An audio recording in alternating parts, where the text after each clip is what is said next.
दुधारू मवेशियों में होने वाले लंपी बीमारी का अकोला जिले में प्रकोप बढ़ता ही जा रहा है। अकोला जिले में पिछले एक महीने में 939 मवेशियों की मौत हो चुकी है। जिले में रोजाना औसतन 25 से 30 मवेशियों की मौत होने से पशुपालकों में दहशत का माहौल है।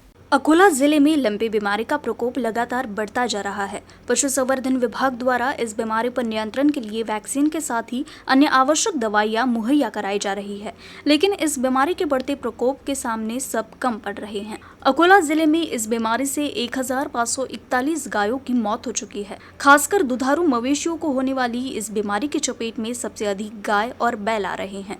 अकोला जिले में इस बीमारी से मृत्यु दर को नियंत्रित करने में हो रही परेशानी के कारण प्रशासन और पशुपालकों की चिंता बढ़ गई है, जबकि संक्रमित मवेशियों की संख्या 27,000 के पार पहुंच गई है। इसमें 13,000 गाय और 14,000 बैल शामिल है। लंपी के संक्रमण की रफ्तार अब दोगुनी से भी ज्यादा तेजी से बढ़ती नजर आ रही है। अकोला जिले में पिछले एक महीने में 939 मवेशियों की मौत हो चुकी है। जिले में रोजाना औसतन 25 से 30 मवेशियों की मौत होने से पशुपालकों में दहशत का माहौल है। अकोला जिले में सक्रिय मवेशियों की संख्या पहले से थोड़ी कम जरूर हुई है, लेकिन मृत्यु दर बढ़ रहा है, जो चिंता बढ़ा रहा है। गोरक्षण केंद्र में भूख से 50 से अधिक गायों की मौत का चौंकाने वाला मामला सामने आया है। बुल्ढाना जिले के खामगांव तहसील के ज्ञान गंगापुर के सरपंच द्वारा इस संबंध में जानकारी देने के बाद पुलिस ने गोरक्षण केंद्र के संचालक के खिलाफ मामला दर्ज किया है। साथ ही अन्य 25 गायों को दूसरे गोरक्षण केंद्र में स्थलांतरित कर दिया गया है। गोरक्षण केंद्र गायों की रक्षा के लिए चलाया जाता है, लेकिन कुछ लोग अपने स्वार्थ के लिए भी गोरक्षण केंद्र चलाते हैं। ऐसा ही एक मामला बुल्ढाना जिले में सामने आया है। बुल्ढाना जिले के ज्ञान गंगापुर में पिछले कुछ महीने से सुनील महाले नाम का व्यक्ति कृष्णप्रिय गौशाला चला रहा था। यहाँ आर्थिक मदद से मवेशियों के लिए चारा और अन्य खाद्य सामग्री जुटाई जाती थी, लेकिन सुनील महाले गौशाला की आड़ में अपना कुछ अलग ही धंधा चला रहा था। यहाँ गायों को समय पर चारा भी नहीं दिया जा रहा था, जिससे पिछले 3 दिनों में ही 50 से 60 गायों की मौत हो गई है। आमच्या गावाच्या शेजारी अनधिकृतरित्या गौशाला चालू असताना सुनील महाराज यांनी अनधिकृत गौशाला चालू केली होती। त्या गौशालेमध्ये सदर भरपूर दिवसापासून गायी ह्या मृत पावत होत्या। त्यांना गावकऱ्यांच्या वतीने वेळोवेळी सांगूनसुद्धा त्यांनी ते ऐकले नाही आणि हा प्रकार ॲनिमल फाउंडेशनच्या आयलानी मॅडम यांच्या लक्षात आला आणि त्या आल्यानंतर त्यांनी सदर तक्रार ही पोलीस स्टेशनमध्ये दिल्यावर त्यांच्यावर पोलिसांनी कारवाई केली। आतापर्यंत 50 ते 60 गायी मृत पावलेल्या आहे आणि गावकऱ्यांच्या वतीने त्यांना वेळोवेळी सांगूनसुद्धा त्यांनी हा प्रकार बंद केला नाही आणि गाया मृत पावल्या त्या परिसरामध्ये फेकत होता। त्याचा त्रास हा शेजारील शेतकऱ्यांना होत होता आणि शेतकऱ्यांनी हा त्रास सहन करूनसुद्धा वेळोवेळी सांगूनसुद्धा त्यांनी हा प्रकार थांबवला नाही। त्यामुळे पोलिसांनी त्यांच्यावर योग्य ते गुन्हा दाखल केलेला आहे। ये ज्ञान गंगापुर पिंपलगांव राजा की बात है। तो वापस हम पिंपलगांव राजा गए। मैंने पुलिस को बोला आप मेरे साथ आओ, हम देखते हैं। जैसे ही हम गए वहाँ पे 3 गाय बिल्कुल बेहोशी की हालत में थी 5 तारीख को, 5 नवंबर को। और उसी दिन मैंने पुलिस को बोला कि ये सब गाय सीज करो और महाराज के ऊपर गुनाह दाखिल करो। तो 5 तारीख के बाद 6 तारीख को संडे था और 7 तारीख को हम फिर से गए तो देखा उसमें से 2 गाय मर गई। 5 तारीख को मैंने एनिमल हस्बेंड्री के वहाँ पे डॉक्टर्स बुलाए, वहाँ पे ट्रीटमेंट कराई 5, 6, 7 3 दिन हमारी वहाँ पे ट्रीटमेंट चली। और 7 तारीख को है ना सब गाय वहाँ से सीज की हमने। तब तक 5 तारीख से 7 तारीख तक भी 2 गाय इतनी वीक थी कि वो 2 दिन में 2 गाय वहाँ पे मर चुकी थी। ये गायों के मरने का रीज़न एक ही है कि महाराज उनको खाना नहीं देता था, महाराज उनको पानी नहीं देता था, उनको मेडिकल ट्रीटमेंट नहीं मिलती थी। Due to lack of medical treatment, food and water, due to starvation they all died. ये गंभीर मामला सामने आने के बाद पिंपलगांव राजा पुलिस थाने में गौशाला संचालक सुनील महाले के खिलाफ मामला दर्ज कर उसे गिरफ्तार कर लिया गया है। पोलीस स्टेशन पिंपळगाव राजा हद्दीतील ग्राम ज्ञानगंगापूर शेत शिवारामध्ये ज्ञानगंगापूर येथील पुंडलिक महाराज उर्फ सुनील महाले यांनी मागील 7 ते 8 वर्षाच्या कालावधीमध्ये गोरक्षण सुरू केला होता। तर त्या गोरक्षणमध्ये जवळपास 60-70 गायी असल्याचा प्राथमिक अंदाज होता। त्यावरून पीपल फॉर ॲनिमल या फाउंडेशनच्या चेअरमॅन सौभाग्यवती सुनीताताई ऐलानी खामगाव यांनी तक्रार दिली होती की सदरचे महाराज यांनी सदरच्या गायींना कुठलेही अन्नचारा आणि कुठलीही वैद्यकीय सुविधा देत नाही आहे. त्यामुळे गायींची मृत्यू पावत आहे. आम्ही घटनास्थळाला भेट दिल्यापासून 2 गायी मृत पावल्या आहेत. त्यापूर्वी ज्या गायी मृत पावल्या असतील किंवा त्यांनी विकल्या असतील याचा सध्या तपास चालू आहे. त्या संदर्भात सर्व तपास चालू आहे. जे देणगीकारक आहे याचा पण तपास चालू आहे की त्यांनी कोणत्या रूपात त्याला देणगी दिलेली आहे. माझे याद्वारे आपल्या सर्वांना आव्हान आहे की त्या महाराजांना कोणी आर्थिक मदत किंवा देणगी केली असेल तर त्यांनी पोलीस स्टेशनला आपला जबाब देण्यासाठी यावे. तसेच त्या महाराजांनी कुणाला जरी या गायी विकल्या असतील किंवा त्याचं काही इतर प्रकारे विल्हेवाट लावली असेल तर अशा लोकांनी पण पुढाकार घ्यावे. अकोला शहर के मंगलूर पीर मार्ग के हिंगना फाटा पर एक तेज रफ्तार ट्रैक्टर ने सामने से आ रही दुपहिया को टक्कर मार दी. गंभीर रूप से घायल दुपहिया सवार को तत्काल अस्पताल में भर्ती कराया गया, लेकिन इलाज के दौरान उसकी मौत हो गई. खदान थाना परिसर के कौलखेड़ मार्ग पर हेंगना फाटा पर दुपहिया सवार को तेज रफ्तार टैंकर ने टक्कर मार दी. इस दौरान टैंकर के पहिए के नीचे युवक का पैर कुचल गया. जैसे ही इस हादसे की जानकारी वार्ड नंबर 29 के पूर्व पार्षद पंकज गावंडे को हुई, वह अपने दोस्तों के साथ हिंगना फाटा पहुंचे और सड़क पर गंभीर रूप से घायल युवक को इलाज के लिए तुरंत अस्पताल में भर्ती कराया, लेकिन इलाज के दौरान उसकी मौत हो गई. इस हादसे के कारण कुछ देर के लिए यातायात बाधित हो गया. उसके बाद पुलिस ने यातायात सुचारू कर देर रात खदान थाने में मामला दर्ज किया. अकोला जिले में अतिवृष्टि प्रभावित किसानों को जिला प्रशासन के माध्यम से वित्तीय सहायता दी जा रही है, लेकिन दिवाली के बाद भी जिले में भारी बारिश से प्रभावित किसानों को सहायता का वितरण अभी तक पूरा नहीं हो पाया है. वास्तव ये है कि जिले में 24,749 किसानों को अभी तक सहायता राशि नहीं मिली है. इस साल बारिश के मौसम के दौरान अकोला जिला मूसलाधार बारिश, कभी भारी बारिश तो कभी बाढ़ की चपेट में आने से जिले के किसानों को भारी नुकसान हुआ. उनकी फसल बुरी तरह क्षतिग्रस्त हो गई. इस पृष्ठभूमि में पीड़ित किसानों को राहत प्रदान करने के लिए जिले के अतिवृष्टि प्रभावित 1,20,188 किसानों को सरकार की ओर से 134,29,08,000 की राहत राशि प्राप्त हुई. यह राशि किसानों के खातों में जमा करवाने के लिए जिले के सभी 7 तहसील कार्यालयों में कलेक्टर कार्यालय के माध्यम से वितरित की गई, लेकिन दशहरा और दिवाली के त्योहार बीत जाने के बाद भी अतिवृष्टि प्रभावित किसानों को सहायता राशि का वितरण पूरा नहीं हुआ है.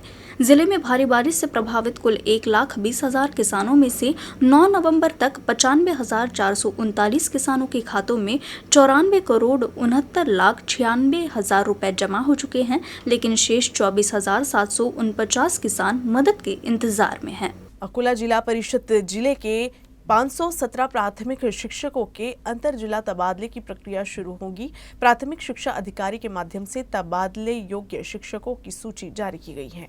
जिला परिषद के तहत प्राथमिक शिक्षकों के आंतर जिला तबादलों की प्रक्रिया पूरी करने के बाद शासन के निर्देशानुसार जिला परिषद के प्राथमिक शिक्षकों के अंतर जिला तबादलों की प्रक्रिया शुरू कर दी गई है.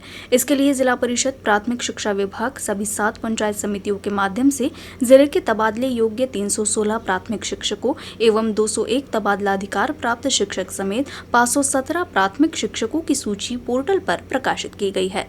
4 दिन की अवधि के भीतर तबादले हेतु पात्र शिक्षकों की सूची पर आपत्तियां आमंत्रित की गई है और आपत्तियों के निराकरण के बाद जिले में तबादले हेतु पात्र शिक्षकों की सूची प्रकाशित की जाएगी. फौरन लौटेंगे एक ब्रेक के बाद. प्रिय ग्राहक, कोरोना के प्रादुर्भाव के चलते आपसे अनुरोध है कि आप अपने केबल का मासिक भुगतान अपने ऑपरेटर को कैशलेस तरीके से, जैसे कि UCN मोबाइल ऐप या फिर नीचे दिए गए ऑनलाइन पेमेंट मेथड्स का इस्तेमाल करके करें, ताकि आपका मनोरंजन बिना किसी रुकावट के लगातार चलता रहे. धन्यवाद.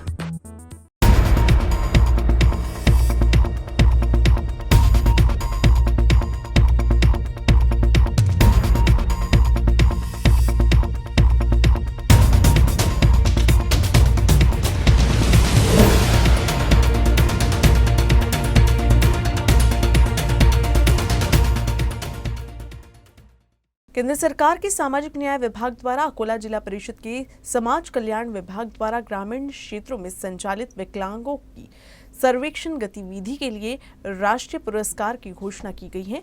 3 दिसंबर को नई दिल्ली में आयोजित कार्यक्रम में राष्ट्रपति द्वारा जिला परिषद को यह पुरस्कार प्रदान किया जाएगा. अकोला जिले के तत्कालीन पालक मंत्री बच्चू कडू की पहल पर जिला परिषद के समाज कल्याण विभाग के माध्यम से अकोला जिले में विकलांगों के सर्वेक्षण की प्रक्रिया शुरू थी. इनमें जिले में निशक्तिजनों का स्वास्थ्य जांच एवं प्रमाण पत्र वितरण के साथ ही निशक्तिजनों को वैश्विक पहचान पत्र वितरण की पहल की गई है। इसे वर्ष 2021-22 में लागू किया गया था। विकलांगों के लिए लागू की गई इस उल्लेखनीय पहल को केंद्र सरकार के सामाजिक न्याय विभाग ने नोटिस किया है। केंद्र सरकार के सामाजिक न्याय विभाग के सचिव के माध्यम से जिला परिषद के मुख्य कार्यपालन अधिकारी को पत्र प्राप्त हुआ है कि अकोला जिला परिषद के समाज कल्याण विभाग को विकलांगता सर्वेक्षण गतिविधियां कार्य के लिए राष्ट्रीय पुरस्कार दिया जा रहा है। जिल्हा परिषद अकोला अपंग दिव्यांग बांधवासाठी के विशेष उपक्रम राबवल्यामुळं नॅशनल अवॉर्ड भेटलेला आहे आणि राष्ट्रपतीच्या हस्ते तो अवॉर्ड दिला जाणार आहे।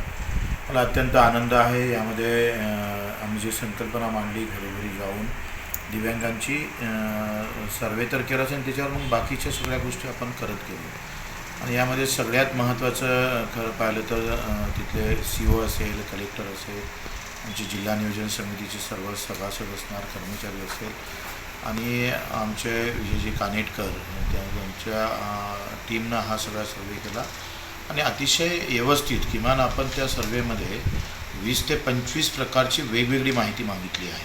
म्हणजे निवड दिव्यांग आहे तर तो कुठल्या प्रकारचा दिव्यांग आहे, तो कुठल्या जातीचा आहे, कुठल्या जमातीचा आहे, त्याचा शिक्षण काय झालेलं आहे, त्याच्याकडे शेती आहे का, घर आहे का नाही, कोणत्या योजनेचा लाभ भेटला का नाही भेटला, या सगळ्या गोष्टी आम्ही त्याला घ्यायला लावल्या आणि त्या 15-20 प्रकारची एका दिव्यांगाची एकत्रित माहिती मला वाटतं देशामध्ये हा पहिला उपक्रम होता आणि त्यात आम्ही यशस्वी झालो आणि मला वाटतं पालकमंत्री म्हणून मला तिथं अकोल्यात राबवता आलं। हा राज्यभर आणि देशभर राबवण्याची गरज आहे। अकोला जिल्हा परिषदला राष्ट्रीय पुरस्कार मिळालेला आहे। या पुरस्कार जे अकोला जिल्ह्यामध्ये दिव्यांग सर्वेक्षण करण्यात आलेला होता त्यासाठी मिळालेला आहे। अकोला जिल्ह्यामध्ये ग्रामीण भागात जेवढे दिव्यांग आहेत त्यांचं सर्वेक्षण झालं। ज्या आपली आशा वर्कर्स होती त्यांनी सर्वेक्षण केलं, त्यांची नोंदणी केली, नोंदणी झाल्यानंतर त्यांची तपासणी झाली GMCमध्ये आणि जे RH आहे तिथे झाली, मेडिकल बोर्डने त्यांची तपासणी केली, त्याच्यानंतर त्यांना सर्टिफिकेट आणि UDID कार्ड वाटप करण्यात आलं आणि आता ह्यापुढे आपल्याकडे आता डेटाबेस आहे की किती दिव्यांग आहे, त्यांची काय परिस्थिती आहे आणि आता त्यांना प्रत्येक विभागाची जी स्कीम असते ते स्कीमचा लाभ देणे आपला कर्तव्य आहे आणि आपली जबाबदारी आहे। तर ह्या कामासाठी हे राष्ट्रीय पुरस्कार मिळालेला आहे। हे नाविन्यपूर्ण एक प्रोजेक्ट आहे। ते सुरुवात बच्चू भाऊ जे कडू आहे आपले पालकमंत्री होते त्यांनी सुचवला होता आणि त्यांनी पालकमंत्री असताना याची संकल्पना राबवली आणि त्याच्यानंतर जिल्हा परिषद मार्फत हे सर्वेक्षण करण्यात आलं। अकोला के विधायक गोवर्धन शर्मा के विकास कोष से शहर में सड़क निर्माण कार्य का भूमि पूजन संपन्न हुआ। सड़क निर्माण के लिए 5 करोड़ रुपए का फंड मिला है। भाजपा महानगर अध्यक्ष विजय अग्रवाल ने 5 करोड़ रुपए के कार्यों का भूमि पूजन किया। इस भूमि पूजन समारोह में पूर्व महापौर किशोर मांगटे पाटिल, पूर्व महापौर अर्चनाताई मसने प्रमुख रूप से मौजूद रहीं। इन 5 विकास कार्यों में गोरक्षण संस्थान से श्री अनंतराव देशमुख के घर तक सड़क का डामरीकरण, गोरक्षण मार्ग पर MSEB कार्यालय से बोबड़े डेयरी तक सड़क का डामरीकरण, पंचायत समिति चौक से चित्रा चौक तक सड़क का डामरीकरण, पुराने शहर में मंदिर की मुख्य सड़क, काला मारुति की कांक्रीटिंग शामिल है। इन सभी 5 विकास कार्यों के शिलान्यास समारोह में नगर सेवक शारदा खेड़कर, रंजीत खेड़कर और नागरिक शामिल हुए। लोकप्रिय ज्येष्ठ आमदार आदरणीय लालाजी यांच्या प्रयत्नानं अकोला शहरामध्ये आतापर्यंत सरकार आल्यापासून साधारणतः 20-25 कोटी रुपयाचा निधी आला आणि गावातले आवश्यक असलेले सर्व रोड यामध्ये लालाजी घेऊन राहिले। भारतीय जनता पार्टीचा अध्यक्ष म्हणून त्यांचं खूप खूप अभिनंदन करतो आणि येणाऱ्या काळामध्ये या शहराचा सर्वांगीण विकास झाला पाहिजे या दृष्टीने त्यांचं जे कार्य चालू आहे त्याबद्दल त्यांना धन्यवाद देतो। बुल्ढाना के पुस्तकालय के सभागार में फिल्म अभिनेता गिरीश कुलकर्णी ने 6ठे राज्य स्तरीय एक दिवसीय सृजन साहित्य सम्मेलन का उद्घाटन किया। साहित्य के माध्यम से रचनात्मक सामाजिक संपर्क बनाने के उद्देश्य से साहित्य सम्मेलन का आयोजन किया जाता है। राज्य स्तरीय सम्मेलन का आयोजन महाराष्ट्र राज्य साहित्य संस्कृति मंडल मुंबई व सृजन साहित्य संघ शाखा बुल्ढाना द्वारा किया गया था। इस सम्मेलन के स्वागत अध्यक्ष रविंद्र इंगले चावरेकर है। गर्दे हॉल को स्मृतिश्रेष्ठ साहित्यिक नरेंद्र लांजेवार साहित्य नगरी का नाम दिया गया है। इस राज्य स्तरीय सम्मेलन की शुरुआत ग्रंथ दिंडी से हुई। इस सम्मेलन में गजल, मुशायरा, टॉक शो, आज की दुनिया में साहित्यिक जिम्मेदारी विषय पर सेमिनार का आयोजन किया गया है। सकाळी आम्ही चर्चा अशी करत होतो की आता साहित्यासारख्या व्यवहाराला माणसांना बोलवण्यासाठी काय करावं बुवा. तर म्हणजे काही नाच गाण्याचा कार्यक्रम ठेवावा की काय, तेव्हाच लोक येतील की काय, अशी अवस्था या समाजाची झालेली आहे. माणसं स्वतःमध्ये मग्न आहेत आणि त्याच्यामुळे समूहानं एकत्रित येऊन माणूस बनण्याच्या वाटा शोधणं, हा जो साहित्याचा व्यवहार घडतो, लेखन, वाचन, हा साहित्य व्यवहार मला वाटतं मूलतः माणसाचं पोषत्व सोडून त्याला माणूसपणाकडे घेऊन जाणाऱ्या वाटा शोधण्याचं काम ती मंडळी करत असतात, जी साहित्य व्यवहार केलेली असतात. आणि त्यामुळे तिथे काहीतरी नवं घडतं, सृजन होईल अशी आशा असते. आणि हा व्यवहार झपाट्याने समाजामध्ये उद्भवत चाललेला दिसतो आणि म्हणून अशा संमेलनाचं खूप महत्त्व आहे. म्हणून मी अनेक मित्रांना घेऊन त्यातले म्हणजे बऱ्याच जणांना ते प्रतिकूल होतं, पण तरी ते सगळे कुलकर्णी आहेत. न्यूज़ रूम से बस इतना ही। खबरों का सिलसिला यूं ही चलता रहेगा। अब देखते रहिएगा UCN न्यूज़ अकोला।